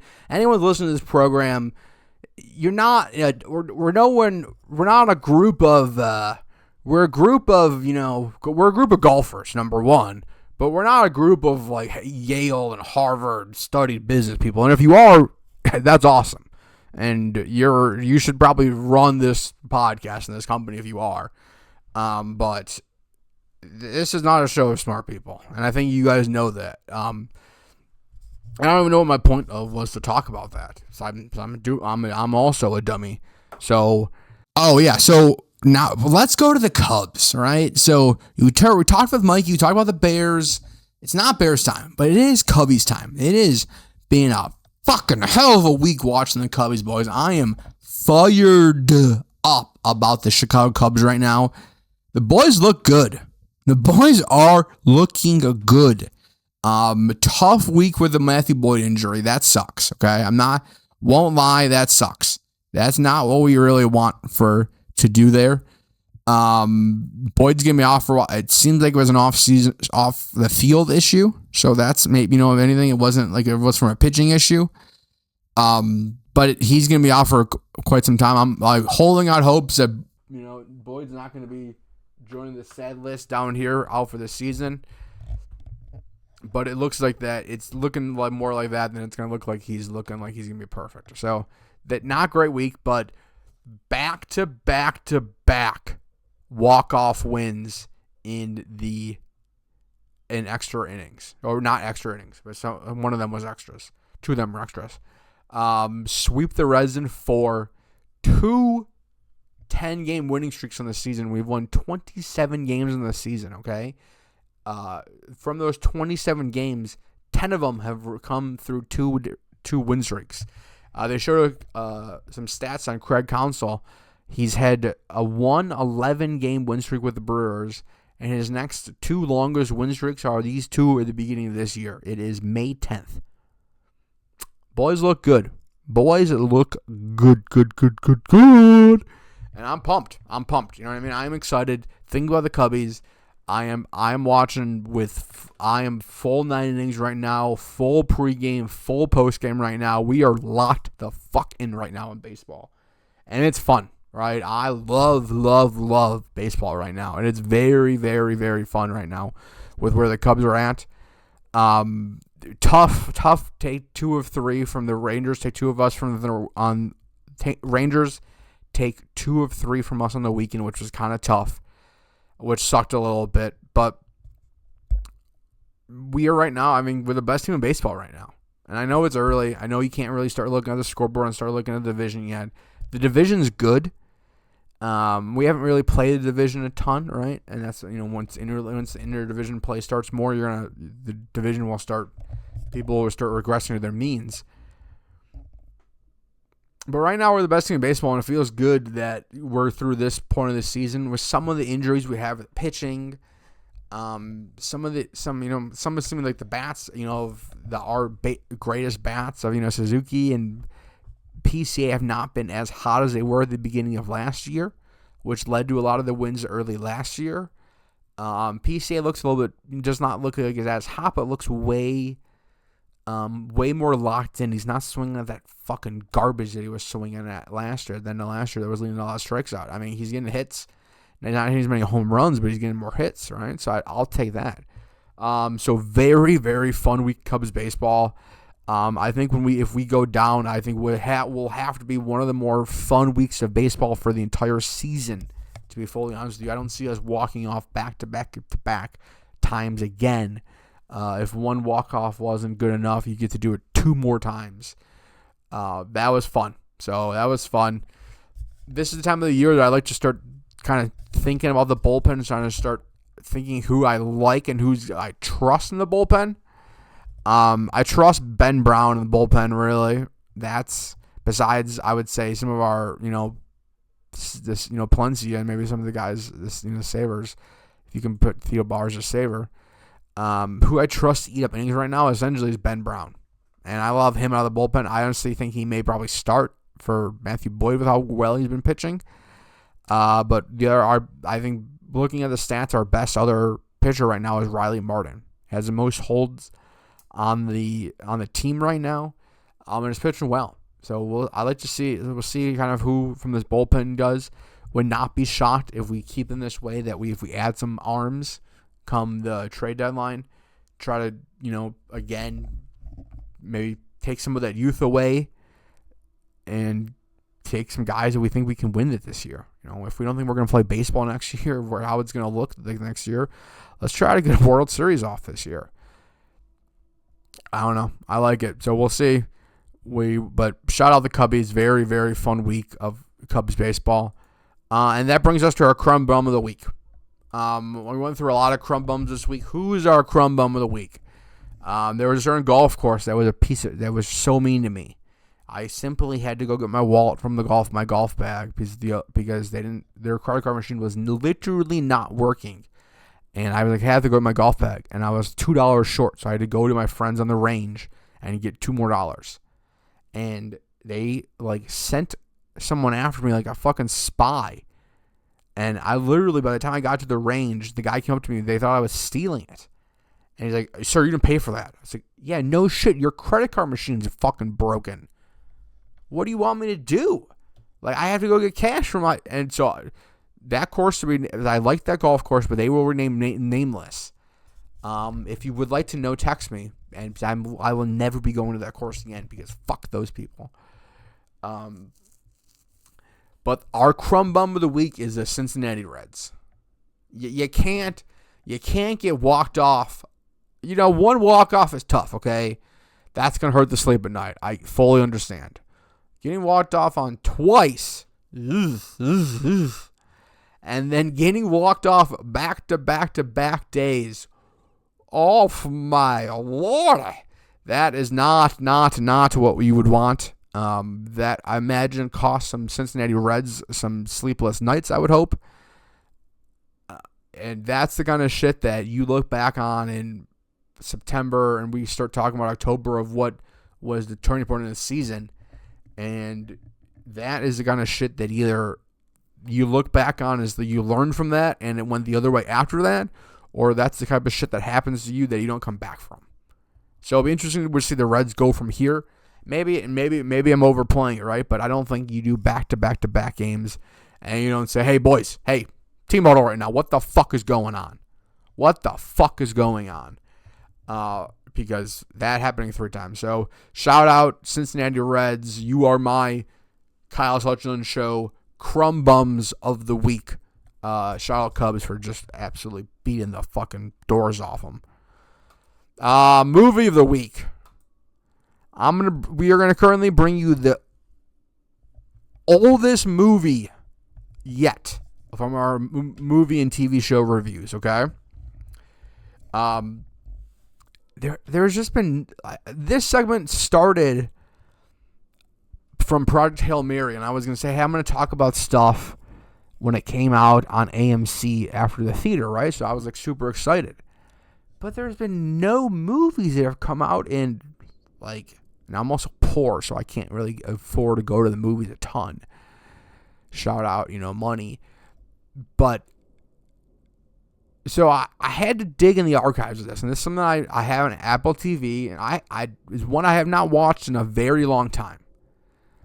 But the 1997 classic Batman and Robin with Mr. Freeze himself, okay? Arnold Schwarzenegger playing Mr. Freeze. Now, I'm not going to do spoiler alerts because if you have not seen this yet, I don't think a movie that's, math, here we go, 29 years old at this rate, you can't really spoil a movie that's 29 years old. But Arnold Schwarzenegger plays Mr. Freeze. Batman beats Mr. Freeze. Mr. Freeze is sad because his wife is frozen, I think, essentially. She has some disease. This movie growing up was a major influence on young Kyle's life, okay? Young Kyle's life was flying his little, honestly, what's fucked up, guys? We're in my childhood bedroom right now. It's not my office, okay? You guys are currently in my childhood bedroom. We are sitting here right at this very moment right now, okay? It is no longer my room. My room is the master bedroom, okay? But this room, my podcast studio, is my childhood bedroom. So little Kyle sat his little dumbass right on the ground, right there, playing with his trucks, playing with his Connects, and most importantly, flying every single Batman toy in production. Because if it was a Batman toy in the late 90s, Kyle Suchsland had that fucking toy. And shout out to Kyle Suchsland's parents, because they just bought me everything I wanted. So, I mean, that's probably how I ended up to be such a fucking piece of shit. Because, like, I mean, if I ever wanted a toy, they just gave it to me. So, I mean, that probably says a lot for how I turned out to be like I am. Because I had the Batmobile, I had the Bat, like this massive. It was like a. I don't want to call it a dollhouse, but it was a dollhouse if you took all the gayness away, and it was a Batman. Okay, so just imagine that in your brain. Okay, dollhouse, wipe the gay away, and we are now at a full-on Batman. It's like rocks and it's spikes, it's dark things. It was no like bookshelves. There was no wallpaper. No, this Batman thing was just pure male, just fun. Okay, and little Kyle played with his little Batman action figures for an endless amount of times, and he would play the game where the Joker would, they'd be fighting, and then Batman wouldn't see them, and then they would be almost away, and then Batman would come flying in, and Batman would give him the last moment, but they almost got away with it, and then Batman got him. So this movie had a large influence on my young life, okay? It doesn't super hold up to where I thought I remember it. I remember it being a lot better. I don't know if they changed it or I changed. They probably changed the movie, to be fully honest with you. I'm pretty much the same person. So the far more likely aspect is they edited the movie since when I saw it when I was a kid. And when I saw it as a kid, it was much more badass. And then they must have dumbed it down for the kids today. I don't understand how they did that. But if anyone knows how that trick is done, please reach out, okay?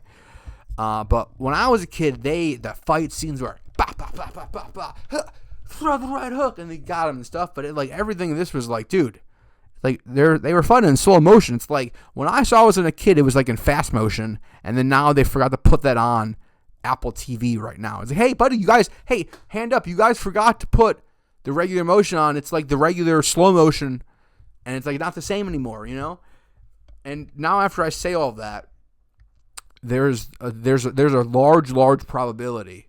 Honestly, there's a 99.9% chance that it's the exact same movie, and I have changed. And I thought it was really cool when I was 5 years old, and now that I'm 33 years old, I don't find it as cool.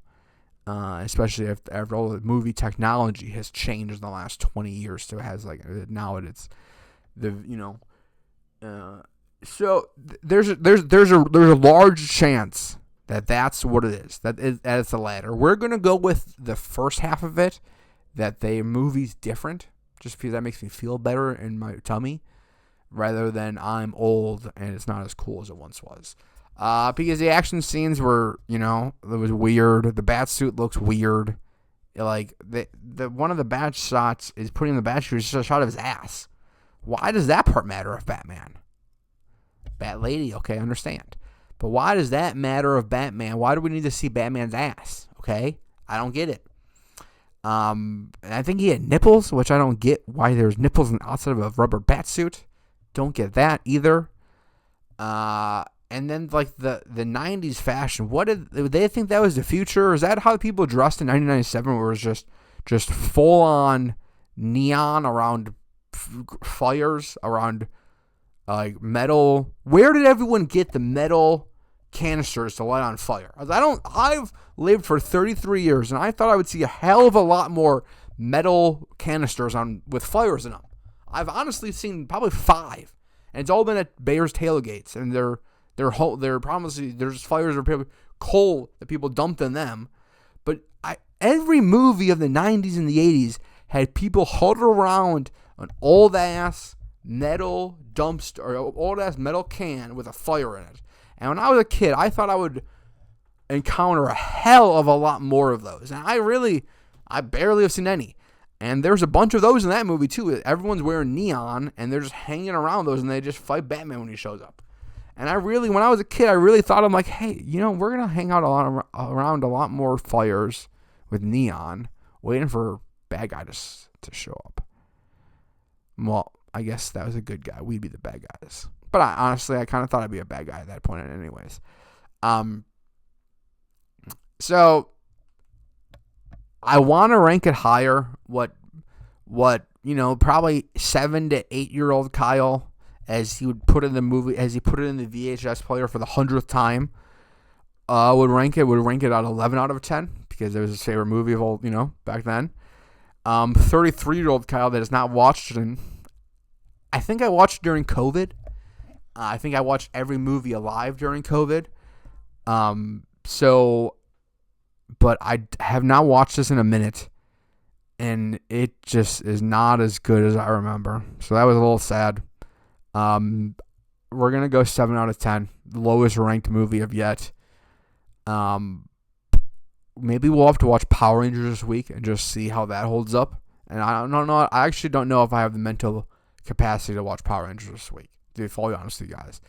I'm not sure. If I watch Power Rangers, the first Ivan Ooze Power Rangers movie this week, and that sucks, I'm going to be crushed. Because I think I legitimately was raised on those two movies. I think I essentially watched back-to-back Ivan Ooze, the Power Rangers movie, watched the Batman and Robin movie, and then I just flipped them and then did that flippity-floppity probably for 15 years. Yeah, until I was 20. Yeah, probably. But I watched, those were my two movies growing up. And then The Lion King. Shout out The Lion King. Love The Lion King. Little Simba. He's a G. The Lion King holds up, okay? I know The Lion King holds up, okay? I've watched that. That's been on that's been on whatever, Freeform, whatever. So I know The Lion King holds up. But if Power Rangers does not hold up, I'm going to be crushed. Absolutely crushed. So I don't think I can watch it, not for at least a little bit. But I also feel like I kind of owe it to you guys now to watch the Power Rangers and really just be fucking so sad next week about how my childhood is just a lie, and those movies are not super cool, and they were not as cool as I remember, and they are a little lamer than I remember. So you guys may get that next week, and so if you guys are happy about that, let me know in the comments. If you guys want me to watch if you guys, how about that? If you guys want me to, if you're at this part of the podcast, we're nearing the end here. If you want me to watch newer movies and rank newer movies on Netflix and say, hey, this movie sucked on Netflix, don't watch this. Or if you guys want me to keep watching old movies that I like and be crushed when I don't remember them like that is, let me know.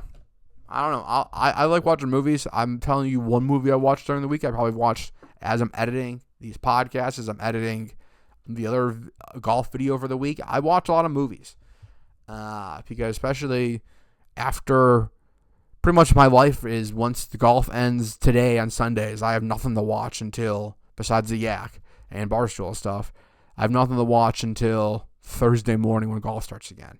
Well, I have the Cubs. So there's a lot to watch. There's the Cubs games too. And I guess I watched some NBA too. And some little bit of NHL. And I watch a lot of F1. So there's a lot to watch, okay? I take that back. But I still watch a lot of movies. So put in the comments of what you want me to watch. Let's see. This is going to be quick. I have no idea what I'm fucking talking about basketball. I'm so stupid. Don't listen to me anything. I said, hey, Lakers are going to have a great chance against the Thunder. Who the fuck do the Thunder have? Turns out the Thunder have a lot of good people. I knew the SGA was good. I didn't know maybe how good he was. I don't really watch a lot of Thunder basketball. And I know they won, I think, the championship last year. But like I said, I'm a box watcher of the NBA. I look it up when I'm taking poops. I look up what happens sometimes if I'm bored on my phone. If we walk into a bar and there's a bunch of girls there, I am pulling up my phone looking at the box scores because I'm certainly not going to talk to the girls. That's scary. Talking to girls is scary. So that's when I look at NBA. And all I know, Bulls today got the top four draft pick, but I'm sure they'll do something stupid and blow it up, and it won't even matter. So that's my NBA thoughts. Probably won't have more We might have more as we get to the end of the. I do like watching playoff basketball. It is fun, but I just like every time I watch it, I just realize how far removed I am from knowing so much about it. It's like I feel like it was when I was younger. Little Kyle, when he was watching between playing with Batman figures, he'd be watching basketball, especially in 1997 in Chicago, right? And then it's fallen out for me. And it's just not something I super love, especially now there's other things, right? Before I would rank it, maybe five, of all the sports. And then we have stuff come in like F1, and it's like, holy shit. I love F1 10 million times more than I've ever loved the NBA. So, kind of weird, but we'll see what kind of comes of that. We'll see who makes it. I do not think the Lakers are going to have a chance here. It seems like they will be out of here quick, and we will be on. But I'll definitely probably watch at least the finals, and at least probably to get to the finals. We did that. We did that. We did that. Talked Cubs. No F1 race next week. We're back the following. I'll live. Yes, my favorite. You guys know my favorite drama series. I mean, if we could bottle up reality TV and just put it into live golf drama, I mean, I would watch a 10-hour television reality show about live and just from the drama from all these years. And I have now just a document that I have on my computer that I found. Most of it was online, but then I've been just adding to it as the shit happens in the last couple of weeks.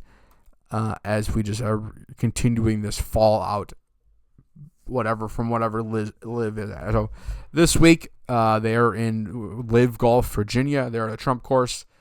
The president was at the course today with them.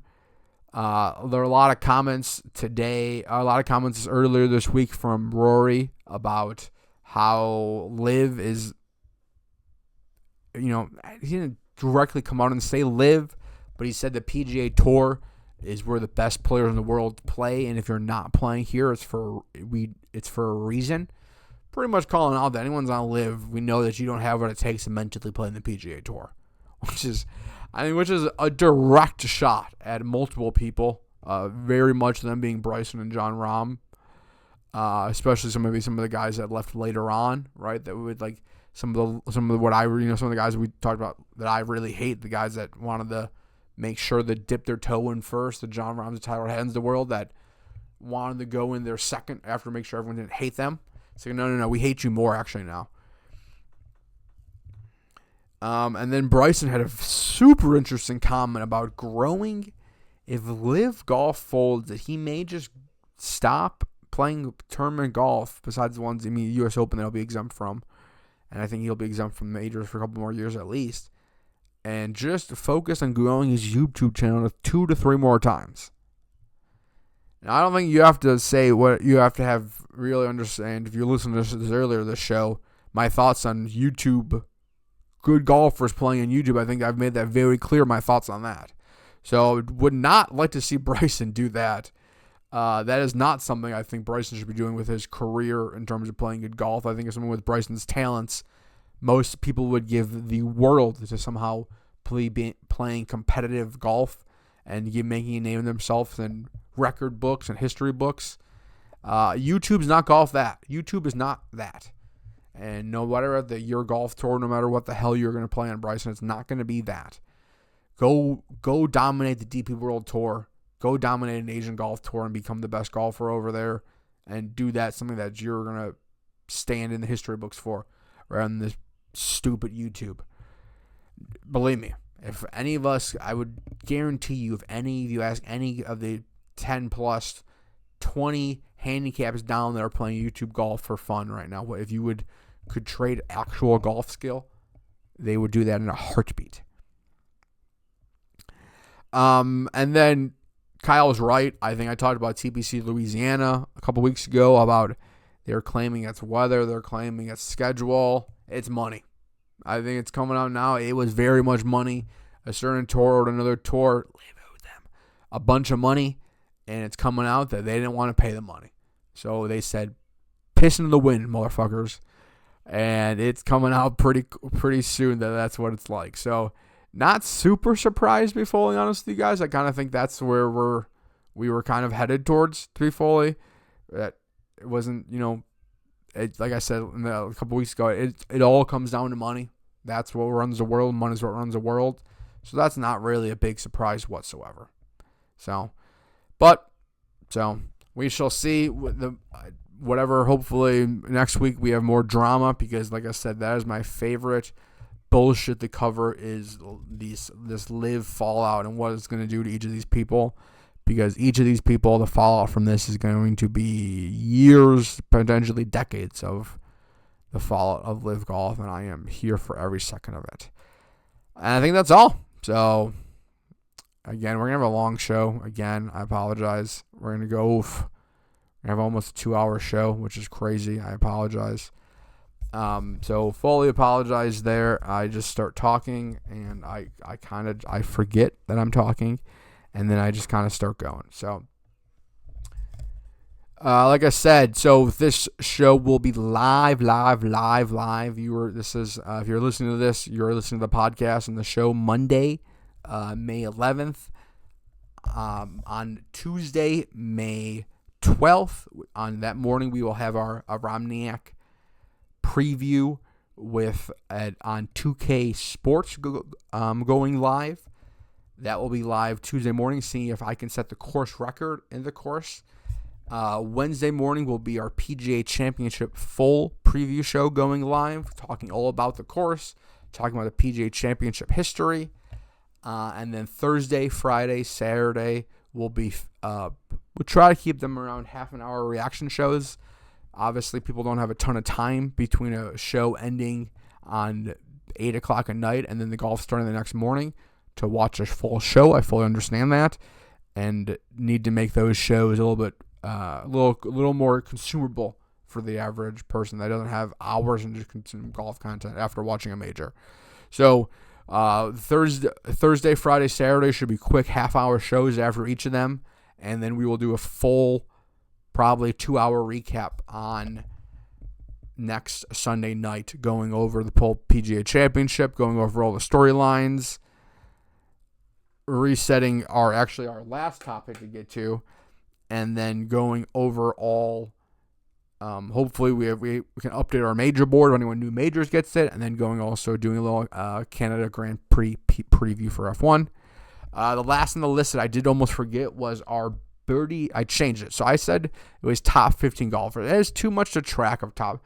I was trying to figure out like an algorithm to track these guys. It's too hard to rank the top 15 guys. So it's like there's some movement of from 10 to 12, and it's like at the end of the day, it's too hard. So I've changed it. With all this alien talk going on right now. If there's a chance, and it's a small chance that the aliens come down and they're from a planet that golf is the number one thing out in that world. And and if you're saying that's not true, well, we simply don't know that. So tell me that's not true, and I'll show you something that may be true. And if they do come down, and the aliens come down and they bring out 4 or 5 golfers, and they say, hey, you have to play us right now at your best golf course, Augusta National, for Earth's enslavement, and we're going to broadcast it on alien TV. Who are our 5 golfers that are going to be in that match, okay? Who are our 5 golfers playing in our alien death match? And right now, we have, no surprise, Rory McIlroy and Scottie Scheffler leading the charge, okay? I think that's who we're setting out versus the aliens, number 1 and 2. Number 3 and 4 actually don't come as a surprise either. We talked a ton about how last week about Mr. Cameron Young jumped Mr. Matthew Fitzpatrick last week to be the number 3rd ranked golfer. Now this is where it gets a little crazy. Number 5, I had Rose ranked for 5. I think Rose has not been playing well a couple weeks. I think he has a new iron. I don't know who he makes a new irons. I would never talk about. He doesn't seem like he's doing super well, so I can't imagine who makes the new irons. Some M something golf, but I don't want to. I don't know. But he hasn't been playing good with them. So we're dropping Justin a little bit, okay? And maybe you're saying, hey, Ludwig Orberg should be up there. I feel like he hasn't played that much. I feel like I don't know how he's been doing. Collins hurt. John Rahm plays fake golf, so he cannot be up there because they would be like, sir, you're not on a real golf tour. So I don't love this one. I don't love Fleetwood being in the top 5. I feel like he'd fucking whiff a bunch of but I think we're going with it could be Xander. It honestly could be Xander as number 5. But right now, those are the 5 that we're sending out versus the aliens. Those are the birdie bogey 5. So if the aliens do show up and want a death match versus us in golf, those I figured it out for us. So thank you. You're welcome. And that's the show. So thank you guys for watching. Appreciate it. I sincerely from the bottom of my heart. I know I like to joke. I know I like to tell bullshit. Yesterday was the birdie to bogey 1 year anniversary. So it was a Friday, May 9th, 2025 was the first time that I clicked upload to a video. The dream started way before that. I had the Instagram like a year before that. Was petrified to post myself online. Was petrified to talk into a microphone. Thought a lot of negative things about myself, and ultimately pushed past all those things a year ago. Then kind of with the help of my brother, with the help of a lot of people, uploaded my first video. And now looking back, that video sucks so bad. It's a bad video, and I fully understand it's a bad video, okay? And we are producing nowhere near that type of content anymore, and we were producing now, it was once every other month you get a video, and now we're weekly videos. And you're a full podcast, where that was never before a thing either. So a lot has happened in this last year.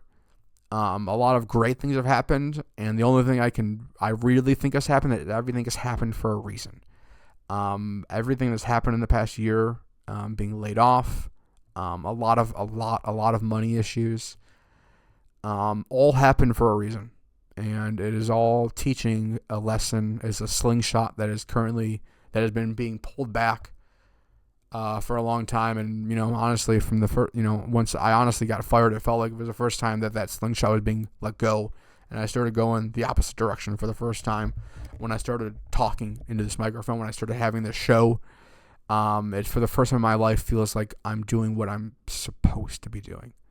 It feels natural, right? I would say a lot of the times I had a microphone, I would sell open, I'd be talking on some stage, some other thing. It didn't feel like, hey, this is like, I didn't have that feeling in your bones, in your belly. It's like, this is what I'm supposed to be doing. But especially when I pick up a microphone, especially when I talk on this podcast, especially when I have interviews like we have with Mikey, when we have with Brandon Holtz, like I have some other ones scheduled hopefully for this week. Fingers crossed, we'll have them on. I don't want to ruin anything, but have some other interviews scheduled with some PGA Championship people, hopefully. When you have those on, you have that overwhelming feeling when you're done. Like, this is what I should and meant to be doing. So shout out to anyone that has listened, anyone that has engaged, anyone that has helped along the way in this last calendar year. I honestly appreciate it more than you can comprehend in my brain. And this is honestly just, honestly feels like the start, because every single day with content, it feels like you get a little bit better and you would do nothing like you did the day before.